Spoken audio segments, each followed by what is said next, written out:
Today's subject matter is Pulsation 101. Our agenda today we'll be talking about pump operation. We'll be talking about pulsation and why there are pulsations. We'll be talking about terminology, and we'll also be talking about pulsation control and the different techniques that are used in pulsation control. Some people are familiar with reciprocating pumps, others aren't, but what we're showing here is how we're converting circular motion that's generated by the motor into linear motion.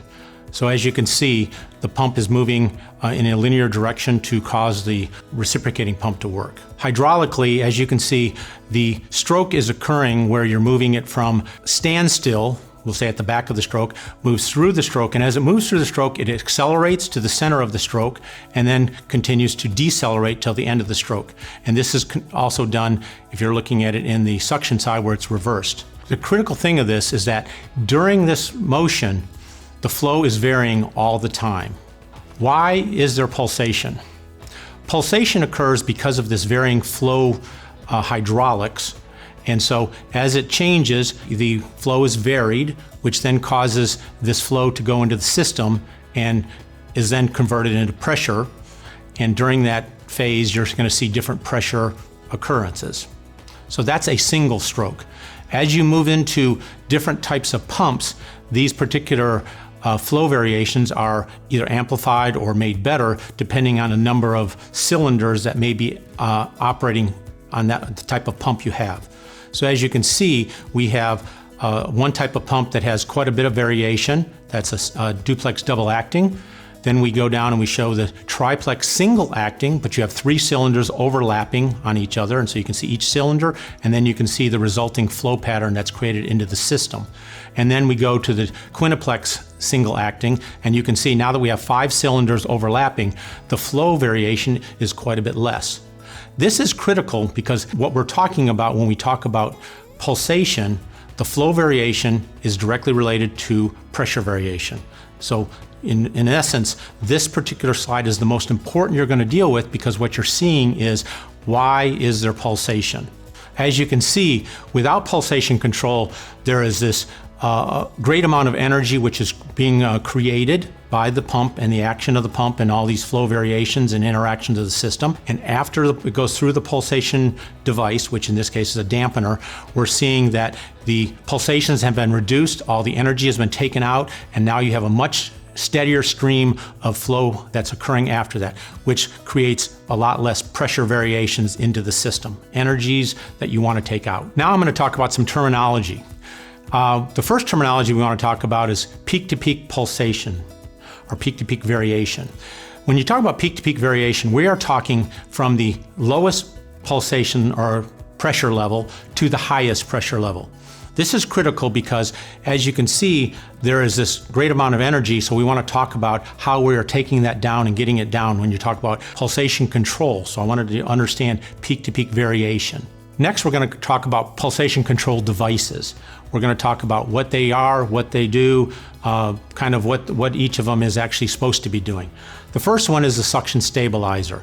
As flow comes into your pump, we want to make sure that the flow comes into the pump and is very controlled, as well as giving very good and equal flow pattern. By doing this, this makes the pump run more efficiently. What we're seeing here is that in this particular one, we have a flow-through pulsation device. The line moves through the stabilizer and goes into the pump. So that's what a suction stabilizer is trying to do. It is basically trying to feed the pump properly. The discharge dampener is on the discharge side of the pump. It goes through the pump and is put into the discharge side system. When we're talking about pulsation control, there are many different options that are available, but I like to break it down to 4 key components when you're talking about pulsation control devices. You have a gas charge device, which uses gas in a controlled situation. It is used to dampen in a way that it absorbs the energy, and so it absorbs the flow on the high flow condition, on the low flow condition. So the first item is a gas charge dampener. That's really critical because we're going to talk about the next one, which is what we call maintenance free. The gas charge unit, as you can see, would require gas charging, and you may have to maintain that. So it's a maintenance type of device or whatever. And so you have to continuously work on that. The maintenance free, on the other hand, is what we call a fit it and forget it. It's a device where you're not managing day-to-day operations. The dampener is set up, put in place, and it actually works continuously over a long period of time with no intervention or interaction with personnel. So we have a gas charge and a maintenance free. Those two are the options to each other, so you can have one or the other. The maintenance free type of device, we have a couple different types. We have what we call reactive, which is all liquid. And then we also have a maintenance-free cellular. The all-liquid works by using the mass of the fluid, a little bit of the compressibility, the flow-through kind of concept, and it actually reduces the energies from the system. The second type of maintenance-free device is what we call cellular. It is using gas, but the gas is in a form that has actually been trapped, or many, many billions of microcells of gas pockets. And so that uses elastomer, but that's another one of the maintenance-free type of devices. Now we're going to talk about the next two options you have. So the next one would be a flow-through device. Flow-through just indicates that the complete media stream will pass through the device before it goes on to or goes downstream. So it can be either on the suction side, comes in, goes through and goes into the pump, or on the dampening side, it would go into the dampener and then go downstream into your discharge system. The last one is the appendage mount. What appendage means is that you have a pipe, and then you have a device coming off of that pipe, and that's where the dampener is located. So it's an appendage to it. The pump media will go through the piping, but it doesn't all go through the dampener itself. It can go up into the appendage device, or it can bypass it. We have 4 different types of pulsation control devices. We have maintenance-free, maintenance or gas charged. Those two are one or the other. And then you have a flow-through, and you have a appendage type. So when we talk about devices, you can have a gas charged appendage, you can have a gas charged flow-through, you can have a maintenance-free appendage, or a maintenance-free flow-through. So as you can see, you're picking one of each of those types. There's upstream, midstream, and downstream for oil and gas, and there's all these different applications that it can be used into. And then we move on to some alternatives, which are mining is a good one. Again, you can see what different applications they're using it for. We have manufacturing industrial. That may cover a wide range of applications. These are just a few of them to give you some ideas. And then we have chemical and process plants. And again, in all these cases, what we're really looking at is anything that works on the basis of a positive displacement pump that is actually putting out variable flow. We can use pulsation control equipment. But this gives you some idea what we may be dealing with. Why suction stabilizers? Okay, the first thing is that when you're talking about suction stabilization, the key to any pump is that you can't pump what you don't get into the pump. So the suction stabilizer is intended to make sure that the fluid gets into the cylinder so it can be pumped and pressurized to go out onto the discharge side. And so the key to any type of pump is you've got to have a good suction system, which obviously we can use suction stabilization to help manage that flow, make sure the flow comes in. One of the big things that we talk about is a lot of people that have problems when they talk about suction stabilization is they deal with the fact that they have cavitation or some type of problem on the discharge side. A lot of times people like to associate it that it's on the discharge side alone. Well, that can start at the suction side. So if you don't feed it, you're going to get uneven flow on the discharge side, which is going to lead to great pulsations or high pressure variations, maybe even high vibrations. So the suction stabilization is critical, and suction systems need to make sure they feed the pump properly. The other thing that we like to talk about, I mentioned the word cavitation. Cavitation, when you don't feed properly and don't get the fluid in, you begin to have this cavitation, which can create 10 times the amount of energy into a chamber. So you see cavitation can result in pitting in the fluid cylinder itself, and these are things that you certainly want to avoid at all costs. And so sometimes it's just that it's insufficient suction. Sometimes we can put suction stabilizers on it to help to manage that and make sure the flow is getting in there properly. So when we talk about suction stabilizers, there's a couple common solutions. There's the flow through, and in this case I've shown the cellular type of flow through device, and you can see that. and then there's the appendage style, which is shown on the right-hand side of the slide. In this particular one, you're just talking about different forms of ways to use the suction stabilizer, and these are two common solutions. As you can see on this one, we're talking about what we like to refer to as air cap. A lot of people just put something on there to try to manage the suction stabilize the suction flow, and this one is an example of a device that actually works when it has gas in it. As you can see, we've got a flow line, we've got an appendage off it, we then trap air on the top side of the appendage, and as you can see, the air is quickly absorbed back into the fluid. When that happens, the air cap becomes a non-functional device. So when you look at this one, great in concept, but what we move to is now we move to what we like to refer to as a cartridge or appendage style gas charge dampener. In this particular case, we've shown you two different types. On the right-hand side is a similar to what we saw in the air cap, but you can see that there's a cartridge that's maintaining or holding the gas.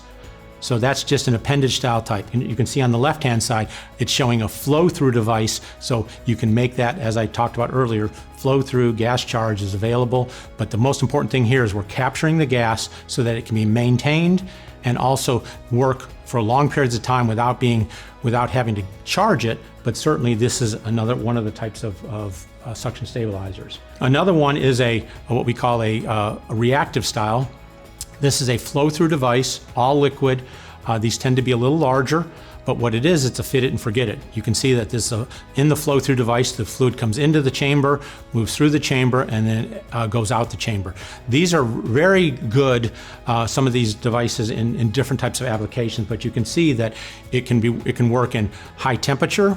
You can imagine that the elastomeric type, which we showed in the previous couple slides, those are going to be difficult to maintain or won't work very well in very high temperatures. These types of devices that we're showing here, which is what we call a reactive flow-through, this is one that doesn't worry about temperature because we can build the shell to whatever temperatures you're talking about, whether it be extremely low temperatures or extremely high temperatures. And also, it doesn't have any elastomeric incompatibility. So we can build it to whatever materials, whether it be high alloy or just even carbon steel. You don't have to worry about that. Another solution that we've shown, and I've shown earlier and I'm showing here, is the cellular flow-through device. It's similar to what we were talking about. It's a flow-through device. In this particular case, rather than having a bladder or a diaphragm or some type of holding device for the gas, we have a cellular tube which has billions and billions of microcells of gas, and that works to manage the flow and be the what we like to call capacitance to manage those pressure variations. One of the other things that since we've talked about suction, that I wanted to talk about was a lot of people refer to, they talk about NPSH of a pump. So you have NPSH required, that's NPSH-R for the pump. So the pump is going to require a certain amount of net positive suction head, that's what it stands for, to actually have the pump run. What I'm showing here is the formula for the equation for NPSH-A. So your NPSH-A, which is the NPSH available the system is able to give to the pump, has to always be higher than the NPSH required of the pump. But the one I'm focusing on is H sub A, which is acceleration head loss. Now, that's a component that has to do with when you have a line that's relatively small and you're trying to feed from a tank that's far away. This creates what we consider that's acceleration head loss. In other words, to accelerate this mass from let's just say 20 feet away and get it into the chamber, every time that or into the manifold, every time that a cylinder opens, it demands a certain amount of flow coming up. So it demands, hey, I want some more flow.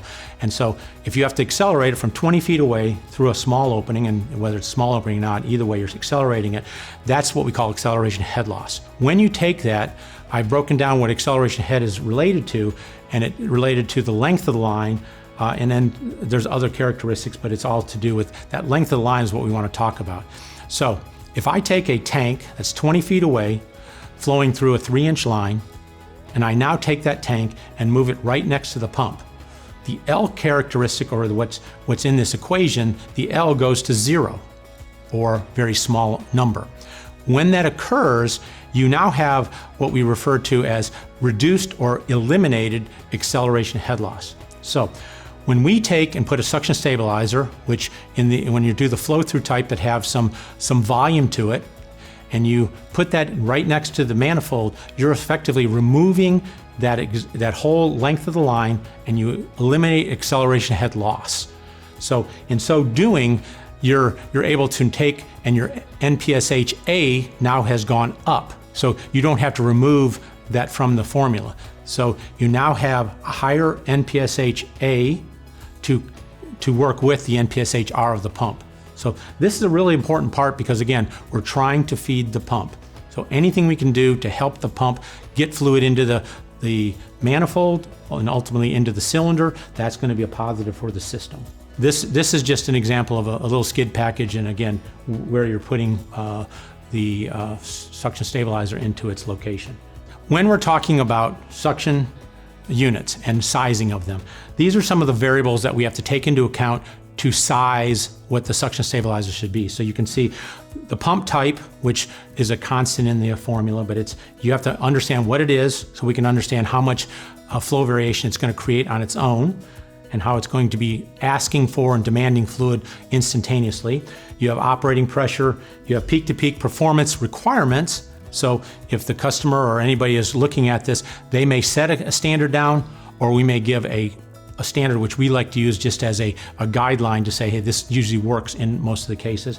You have the fluid composition, which is just saying, hey, what is the fluid? What are we actually doing with it? Does it have compatibility issues or other things? And then the temperature.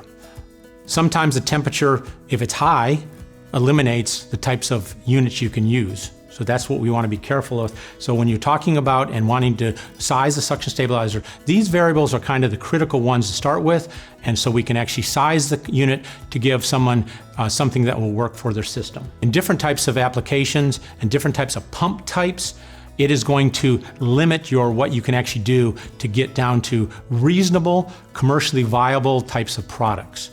So you can see that when you get into the simplex single acting, all the way up through the duplex double acting, trying to use a maintenance-free product sometimes is very difficult. Now, the cellular does work, and that's one that would work in these cases, but when you're talking about any of the other ones like a reactive style, it's very difficult to use because the volumes get so large to get down to a reasonable level of pulsation.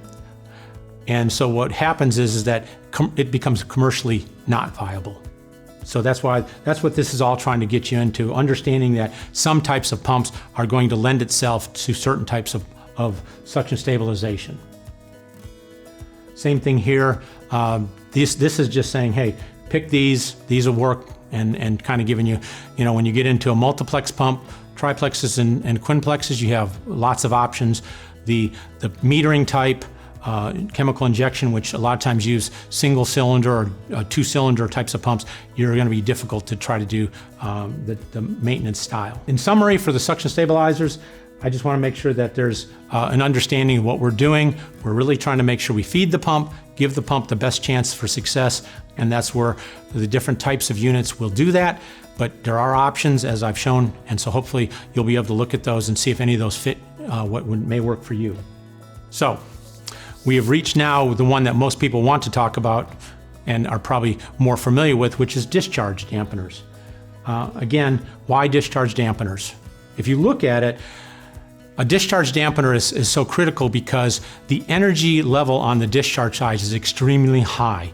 So you have lots of variation, lots of energy. You've elevated the pressure from some suction level to a discharge level. It can be from, so the discharge level can be 1,000 PSI, it can be 10,000 PSI. But in that means that energy is also, whatever level of energy that's going to be relevant coming out of a pump is there. So what we want to do is understand. So what we're trying to do with this discharge dampener is dampen the high and low frequency energies and mitigate them or maintain them in a form that will work for the system. We also want to maintain the flow profiles, and doing that obviously is going to keep those pressure pulsations down.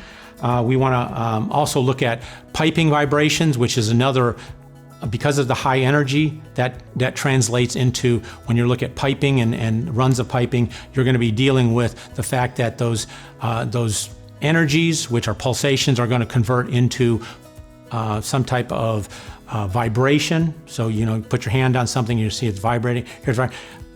Small vibrations are fine. A lot of the times the system or the foundation system will accept that, or whatever you got support system. But again, you can tell that those energies are high. Sometimes they mitigate themselves into high vibrations. You get other problems coming out of it. And then the other one is just to, when you do that and maintain and use pulsation control properly, you can reduce your downtime. So you don't have to be fixing things or doing something that you don't want to do. And it also can be a reduced cost. Cost is where you're having to fix piping, fix different things, shaking loose or whatever the case might be, or actually trying to, it may actually result in some system failure as well with the piece of equipment that is downstream. Common dampener solutions. There's what I consider 3 types of classes of discharge dampeners. The first one is the accumulator. You can see these are relatively vertical bottles. They're appendage style. So that's one style. The next one is what I call the gas charged appendage, larger, more robust, more industrial type. And then the third one is what we call the reactive style or maintenance free. You can see these are the 3 different styles that we like to talk about, only because they lend themselves into this discharge dampener style. The common dampener solution is a appendage style, very common in a lot of applications. The flow through is we'll talk about next, but the first thing is the accumulator style.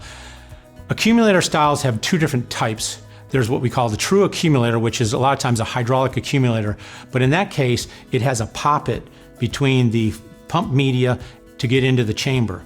That poppet can be a problem in where you have any types of slurries or not clean fluid. It also restricts the flow, so it limits the ability for the flow to interact between the line and the dampener itself. And that's critical because you want to move as much fluid as you can between them so the system works better. The other one is what we call the dampener style. In that particular case, the dampener style is actually where has no restriction, so it comes directly up into the chamber. So that's the different types of accumulator styles we're talking about. Obviously, what I'm talking about is the concerns you have. You have to make sure you understand what you're getting and making sure it fits your application. The next one is what we call the gas charge. In this particular case, we showed what we call a bladder style or a diaphragm appendage style unit. In this one in particular, it's a small footprint. It operates with a high pre-charge, and also it works over a wide range. So in other words, you can work over that wide range, but it has to be, the problem with that is that you still have to have your pre-charge accordingly to it. It can work for broad material and volume options that are available in this type of style. And then this one that's shown here is what we call a top repairable. It makes it easier to work with because you're no longer having to take something off. You just basically take the cover off. You then take the bladder out if you have to, and then put the bladder back in, put the top back on, charge it up, and you're ready to go. This one is just showing what we showed in the suction side. It actually works in the discharge side as well. This is showing how we've taken and put a appendage style with a cartridge style, which is what we call our status flow product line. And you can see that it's a cartridge that actually is charged again, but again sits in an appendage mount. This one is just showing the different styles of the status flow product line. The status flow product line has very different ways. As you can see, we've got a simple flange type and the different tops that are available. They're for different types of applications. Some are geared more towards the low pressure side, some are over the high pressure side. And then we show the flow through style just to understand that you can still do flow through on gas charge. This one now we're going to talk about a little bit about is maintenance free. The key here is that, again, there's no regular maintenance. People question maintenance free. Well, maintenance free just means that it's not maintained on a regular basis. It's going to work, so you can put it in, fit it, forget it. Somewhere down the road, if something does happen, you may have to deal with something with it, but it's not something you can really modify or change. It's intended to be used on an everyday basis across a wide range of pressures. It is not limited by any pressure other than obviously the maximum pressure it's rated for. So this gives you that great condition where if you have a system that's working over different ranges of pressures, you don't have to worry about pre-charges and getting the most optimal performance. And the other thing about this is a flow-through device, which means that when the fluid comes in, it has two different types of fluid patterns. One is the pattern created by what I was showing you at the very beginning, the stroke of the piston or plunger, and that varying flow is there. It's an underlying thing, and then you have these accelerations that are caused by the opening of the valves and other things in the system. Well, this dampens both those and knocks those down. So that's a critical thing here. The other one is just that it does work, it's more consistent, gives you better operation long-term, and certainly going to keep things from having a problem. It also takes noise out because it's removing all that energy. So in all, it's a great type of product because it does have the enhanced safety. You're not dealing with it on a regular basis. It is actually going to work across the range consistently, and overall, it's the lowest operating cost. But obviously, it may have a higher cost at the beginning as a capital cost, but overall, you won't have to be changing out bladders, diaphragms, anything, and this gives you what we consider one of the lowest cost operating systems you'll have. This is what we call our drilling dampener, and you can see how large it is. It goes on very large pumps and whatnot, but again, it's just showing how the fluid comes in with lots of energies. It goes through the large amount of fluid, which helps to manage some of it. It also goes through the pressure drop device to take out all those energies and goes out with a much better flow pattern and all those energies removed. Now we're going to talk about applications for discharge. In a lot of ways it's similar to the suction side, but it may be that we want to make sure, again, we're talking about and making sure that when you're sizing these applications, you get this information, because you really need to do it to actually properly size and give the best choice for the customer and what he's looking for. Again, pipe types and feature the different sizes, which is the stroke length and the plunger or piston diameter. That's a critical one. You have operating pressures that are critical. You have the peak-to-peak performance requirements, just like we talked about on the suction side, but these can go into extremely high and larger amounts. Suction side generally doesn't have quite the widest range as the discharge size. The fluid composition and the temperature. So it's just like the suction side, has a lot of the same features, but you still need that information to do the application. So, discharge dampeners. Just like suction side, they're going to have limitations, no different than what we talked about on the suction side. These single acting simplexes, duplex, single acting, these 1 and 2 stroke or 1 and 2 cylinder pumps are going to have a hard time without using gas. The maintenance free side will take a huge amount of volume, so we try to make sure we're clear on what we're doing. If we're talking about extremely high pressures, you may end up having to go to a reactive unit just because it doesn't make sense with a gas charge unit. But so what we're showing here is just, again, we're talking about the different types of pumps, industrial pumps, the drilling, the well service. You can see that as they move up and where those particular services use these multiplex pumps, triplexes and quintuplexes, then you're going to be able to use any choice you want, and then it may just be limited by the types of the pressures and some other variable that will become relevant. Again, we're showing the system just to give you some examples. This one is showing this can be either a cellular suction with a spherical reactive unit, but it gives you some ideas what it is. Again, this one is a drilling application. These are all maintenance free. In this particular one, you have a vertical tank which has a cellular tube in it, which I've shown in some of the slides previously, and then you have the spherical discharge dampener on the discharge side. These have worked for 20, 30 years, and they're still in service. A lot of them are still in service today after 15, 20 years of service. Sometimes there's some corrosion that has to be maintained or modified to help put it back into service and get it back to where it is, but the units themselves will work for years to come, and that's why one of the things about maintenance free is it is low cost for long-term running situations. This one is just showing you an application and some information that comes in, and what I talked about when you're doing applications, you're talking about what the information is. This is just saying, hey, this is the information I need. If you are able to give me this information, I can then process that, do an application on it, figure out what the best product is, and then give you something back. As you notice down in the one side, it talks about a API sizing. That's just a different approach that we have different ways to do it. So there's a couple different approaches that you can do. One is the customer specifies the application and sizing. One is that we give it what we think is industry standard type of application and give you what we think will work and generally has worked throughout time or over historically years and years of service. And then the last one is an API sizing, which is just it basically tries to look at some other variables besides the basic application. It looks at the system and some other things about frequencies and some of the pump applications and may do that. And then that's just a data sheet that we like to have the customers fill out if they can. So in conclusion, I want to make sure that these are the things to remember. Suction stabilizers, critical for that you have the fluid delivery to the pump and ultimately can affect discharge dampeners or the discharge system. So you want to make sure you fill and get it through the pump.